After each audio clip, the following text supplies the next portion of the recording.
Bismillahirrahmanirrahim. Assalamualaikum warahmatullahi wabarakatuh. Perkenalkan, nama saya Ilham Arasyid Mutakin dengan NIM 119707040 dari jurusan Teknik Elektro Winsunan Gunung Jati, Bandung. Pada kesempatan di video kali ini, di sini saya akan membahas dan mensimulasikan pada praktikum modul 7 yang berjudul Nyquist dan efek aliasing. Video ini bertujuan untuk memenuhi tugas ujian akhir semester pada praktikum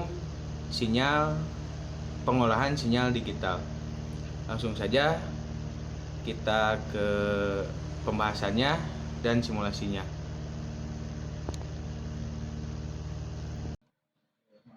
Berikut adalah tampilan program pertama, yaitu Nyquist. Pada program ini mencari spektrum frekuensi.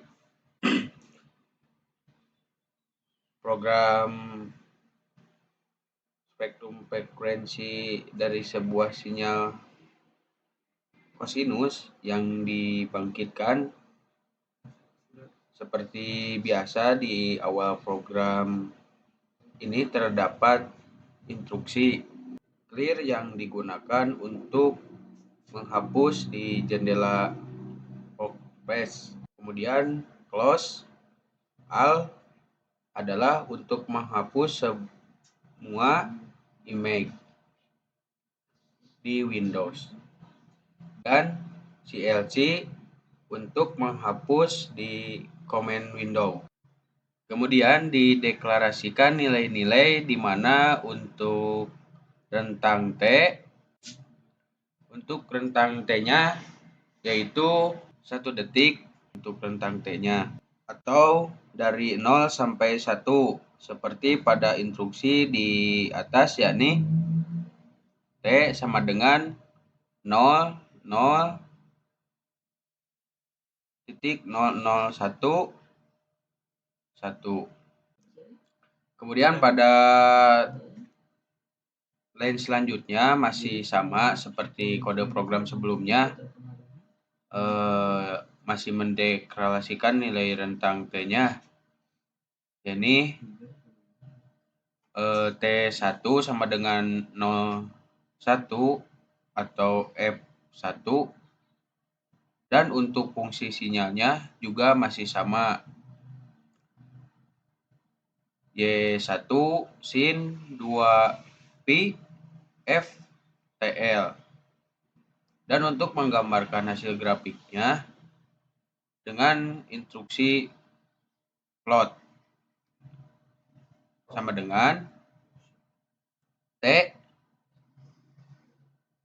Y TL T1 Y1 dan min 0, di mana pada hasil grafiknya tertampil dua buah sinyal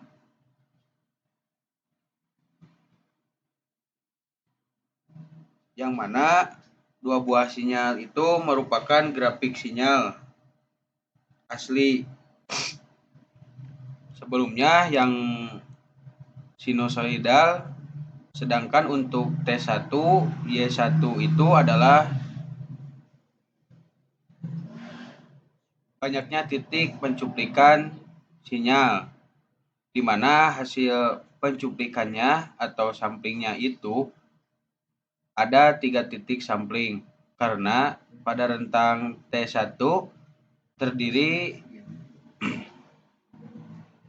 1 atau F, yang mana F itu terdiri nilai adalah 2. Sedangkan pada teorema itu minimal 2 kali lipat frekuensi aslinya, sehingga hasil samplingnya itu ada 3 titik. Kemudian pada line selanjutnya terdapat instruksi yang juga hampir sama, hanya nilai untuk data yang dicuplikan agak berbeda, di mana pada nilai rentang T-nya dideklarasikan T2 sama dengan 0,1, 2F, 1. Artinya frekuensi samplingnya sebesar 2 kali lipat. Yang nantinya data yang akan dicuplikan itu sebanyak 5 karena 2F itu sebesar 4. Untuk fungsi sinyal yang akan ditampilkan juga sama saja, hanya nilai variabelnya pada nilai variabel Y2 sama dengan sin 2VF T2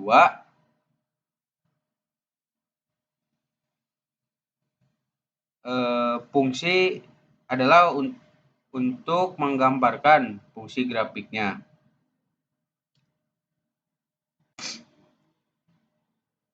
Dengan plot T2 Y2 min 0. Dan yang terakhir pada line selanjutnya masih sama instruksi pada line-nya, hanya yang berbeda adalah nilai untuk data, di mana pada nilai rentang T-nya juga dideklarasikan T3 sama dengan 0, 1, 2,5 F. Artinya frekuensi samplingnya sebesar 2,5 kali lipat.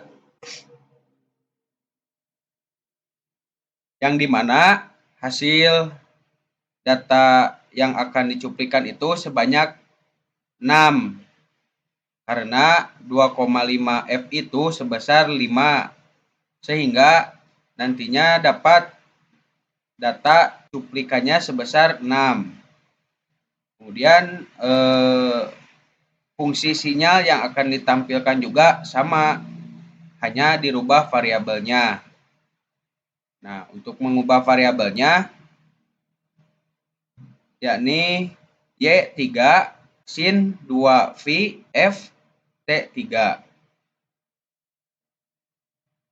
Kemudian untuk menggambarkan grafiknya dengan plot TY T3 Y3 min 0. Kita simulasikan pada grafik yang ketiga. Nah, seperti tampilan ini, bahwa sinyal dengan frekuensi sampling 2,5 kali frekuensi sinyal aslinya. Kemudian program selanjutnya masih program Nyquist dengan presisi variabel yang berbeda, di mana kode programnya juga masih sama seperti sebelumnya, hanya saja dirubah nama variabel dan nilai data untuk frekuensi samplingnya.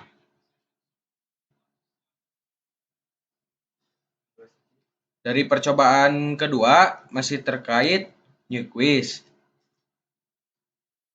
Nilai variasi frekuensi samplingnya sebesar 5, 10, 30, 50, dan 70 dengan menggunakan sinyal asli yang dicuplikannya sinusoidal sama seperti percobaan pertama, di mana hasil output yang ditampilkan dari percobaan kedua ini yaitu dapat disimpulkan bahwa semakin banyak atau semakin besar frekuensi sampling yang diberikan selama periode pencuplikan, maka semakin banyak pula data sampling cuplikan yang dihasilkan. Namun perlu kita ingat, jika nilai sampling terlalu sering, maka data yang didapat banyak. Semakin samplingnya terlalu jarang, maka banyak informasi yang sering hilang.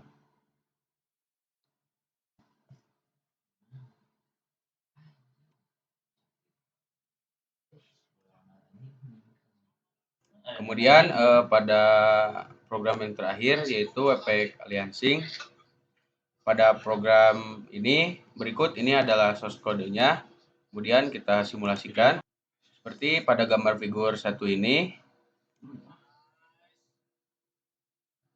bahwa untuk garis dan titik sampling warna biru itu menunjukkan frekuensi 1 Hz, warna coklat untuk garis dan titik sampling frekuensi dengan nilai 2 Hz. Kemudian warna kuning emas untuk garis dan titik sampling frekuensi yang bernilai 5 Hz.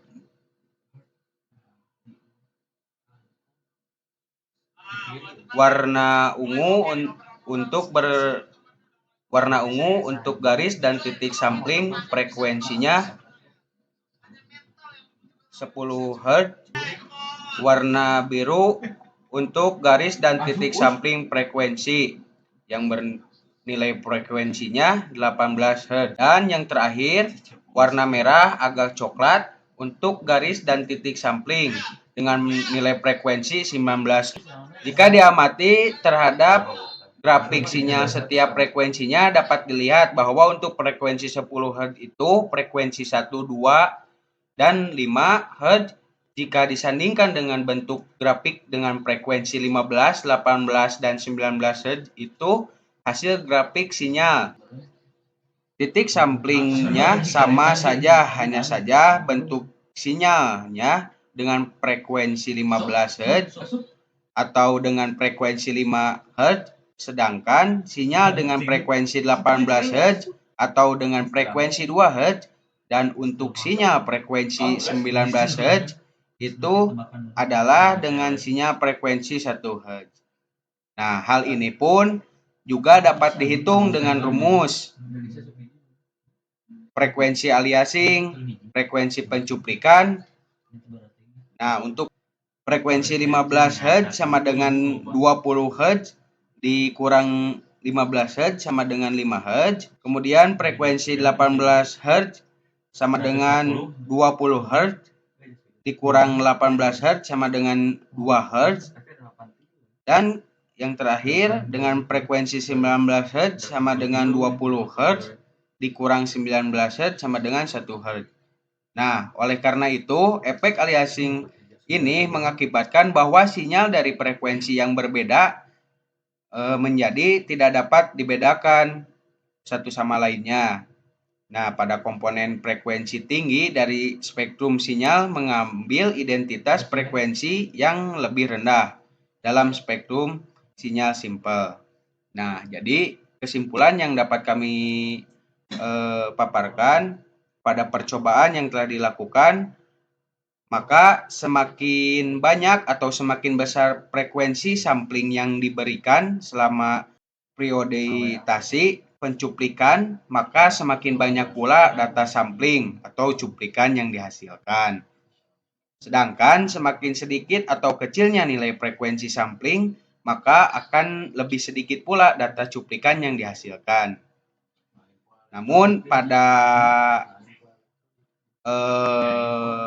program pertama dari Nyquist juga dapat diingat bahwa jika sampling terlalu sering, maka data yang didapat banyak, dan semakin sampling terlalu jarang, maka banyak informasi yang hilang. Dan untuk efek aliasing itu sendiri mengakibatkan bahwa sinyal dari frekuensi yang berbeda menjadi tidak dapat dibedakan pada satu sama lain. Begitu saja yang dapat saya paparkan dan yang bisa saya sampaikan. Kurang lebihnya mohon maaf. Wabillahi taufik wal hidayah. Wassalamualaikum warahmatullahi wabarakatuh. Terima kasih.